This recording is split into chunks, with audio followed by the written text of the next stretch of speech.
கர்த்தராகிய இயேசு கிறிஸ்துவின் நாமத்தினாலே அன்பின் வாழ்த்துக்கள். வேதாகமத்தில் மனிதர்கள் பகுதியில் இன்று நாம் காணப்போவது 3ஆம் நியாயாதிபதி சம்கார். ஒத்னியேல் மற்றும் எகிப்துக்கு பிறகு சம்கார் இஸ்ரவேலின் மீது 3வது நியாயாதிபதி ஆவார். ஆனாத்தின் மகனான சம்கார் வேதத்தில் 2 வசனங்களில் மட்டுமே குறிப்பிடப்படுகிறார். நியாயாதிபதிகள் 3:31 மற்றும் நியாயாதிபதிகள் 5:6. அவர் கடவுளின் கட்டளைப்படி வலிமையான செயல்களை செய்தார். சம்காரின் பெயருக்கு அந்நியன் என்று பொருள். மற்ற நியாயாதிபதிகளைப் போலவே சம்காரும் இஸ்ரவேலுக்கு ஒரு மீட்பராக இரட்சகராக பணியாற்றினார். வேதாகமத்தில் 2 முறை மட்டுமே பட்டியல் இடப்பட்டுள்ள ஒருவரை பற்றி நாம் எளிதில் மறந்துவிடலாம். ஆனால் கடவுள் ஒவ்வொரு நபரையும் ஒரு காரணத்திற்காகவே தேர்ந்தெடுத்து அவர்களை வைத்து தேவனுக்குண்டான காரியங்களை செய்து முடிக்கிறார். கிதியோன் அல்லது எப்தாவை போல சம்கார் அவ்வளவு கவர்ச்சிகரமான கதாபாத்திரம் அல்ல. சம்கார் செய்ததை பற்றி நாம் படிக்கும்போது சிம்சோனின் வலிமை மிக்க செயல்கள், பெண்களுடன் குறிப்பாக தெலீலாவுடன் அவர் கொண்டிருந்த நாசகரமான உறவு, அவள் மீதுள்ள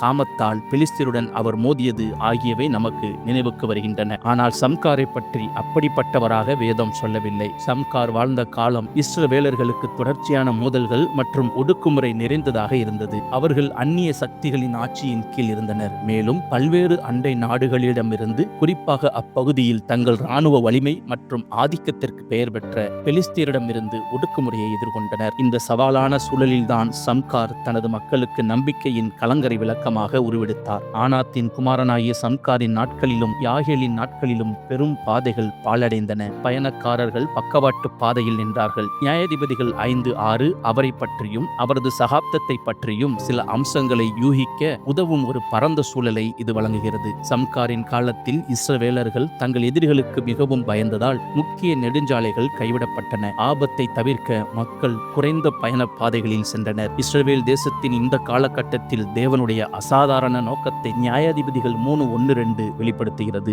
இஸ்ரவேலை சோதிப்பதற்காக, அதாவது கானானில் நடந்த எல்லா போர்களையும் அனுபவிக்காத இஸ்ரவேலில் உள்ள அனைவரையும் சோதிப்பதற்காக கர்த்தர் விட்டு சென்ற தேசங்கள் இவைதான். இஸ்ரவேல் மக்களின் தலைமுறைகள் போரை அறியவும் முன்பு அதை பற்றி அறியாதவர்களுக்கு போரை கற்பிக்கவும் மட்டுமே இது செய்யப்பட்டது. வேதத்தில் எத்தனை பேரை ஒத்னியேல் கொன்றார் என்று பதிவு செய்யவில்லை. ஆனால் ஏகூத் சுமார் 10,000 மோவாபியர்களை கொன்றதாக குறிப்பிடப்பட்டுள்ளது. நியாயாதிபதிகள் 3:29. சம்கார் ஒரு தாற்றுக்கோளால் பெலிஸ்தரில் 600 பேரை கொன்று இஸ்ரவேலையும் காப்பாற்றினார். நியாயாதிபதிகள் 3:31. ஒரு தாற்றுக்கோள் என்பது ஒரு பாரம்பரிய விவசாய உபகரணமாகும். பொதுவாக கூர்மையான அல்லது கூரான முனையை கொண்ட ஒரு நீண்ட மரக்குச்சி, கம்பு அல்லது தடி ஆகும். இது உழும்போது அல்லது வயல்களில் வேலை செய்யும் போது அல்லது வண்டியை இழுக்கும் போது எருதுகளை தூண்டவோ அல்லது வழிநடத்தவோ பயன்படுத்தப்பட்டது. ஒரு சிறிய மண்வெட்டி அல்லது இரும்பு துடுப்பு உள்ளது. இது பண்டைய காலங்களில் விவசாயிகள் மற்றும் மேய்ப்பர்களால் பயன்படுத்தப்பட்ட ஒரு பொதுவான கருவியாகும். சம்காரிடமிருந்து நாம் என்ன கற்றுக்கொள்ளலாம்? வேதாகமம் முழுவதும் உள்ள நியாயாதிபதிகளை பற்றி நாம் படிக்கும்போது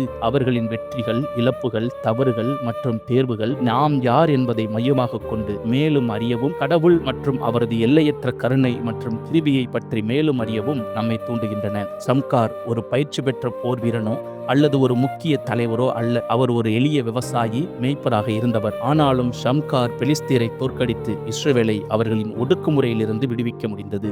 அவர்களின் பின்னணி அல்லது திறன்களை பொருட்படுத்தாமல் தனது விருப்பத்தை நிறைவேற்றவும் பெரிய காரியங்களை செய்யவும் யாரையும் தேவன் பயன்படுத்த முடியும் என்பதை இது நினைவூட்டுகிறது. அவர் தனது மக்களுக்கு மிகவும் தேவைப்படும் போது எழுந்தார். கடவுளால் ஒரு பெரிய காரியத்தை செய்ய அதிகாரம் பெற்ற விசுவாசமுள்ள மனிதர் அவர். கடவுள் தனது நோக்கங்களை நிறைவேற்றுவதற்காக சாத்தியமில்லாத நபர்களை உயர்த்தி நம்மை ஜெயம் பெற வைப்பார் என்பதற்கு சம்காரின் வாழ்க்கை சக்தி வாய்ந்த எடுத்துக்காட்டு. கடவுளுடைய வார்த்தையில் அவர் தம்முடைய தெய்வீகம் மற்றும் பரிபூர்ண நோக்கங்களுக்காக சம்காரை பயன்படுத்தியதை நாம் காண்கிறோம். கடவுள் மற்றவர்களின் வாழ்க்கையில் எவ்வாறு செயல்படுகிறார் என்பது நமக்கு தெரியாது என்றாலும் எதிர்காலத்தில் அவர் தம்முடைய நன்மைக்காக விசுவாசிகளாகிய நம்மையும் பயன்படுத்த தேவன் விரும்புகிறார் என்பதை நாம் மறந்து போக வேண்டாம். நாம் செய்ய வேண்டியது எல்லாம் ஒன்றுதான், அவருடைய கட்டளைக்கு கீழ்ப்படிவதே. பலமுள்ளவனாகிலும் பலனற்றவனாகிலும் உதவி செய்கிறது தேவனுக்கு லேசான காரியம். எங்கள் தேவனாகிய கர்த்தாவே எங்களுக்கு துணை நில்லும். 2 நாளாகமம் 14:1. கர்த்தராகிய இயேசு கிறிஸ்து தாமே உங்களை ஆசீர்வதிப்பாராக. கர்த்தர் நாமம் மகிமைப்படுவதாக. ஆமேன்.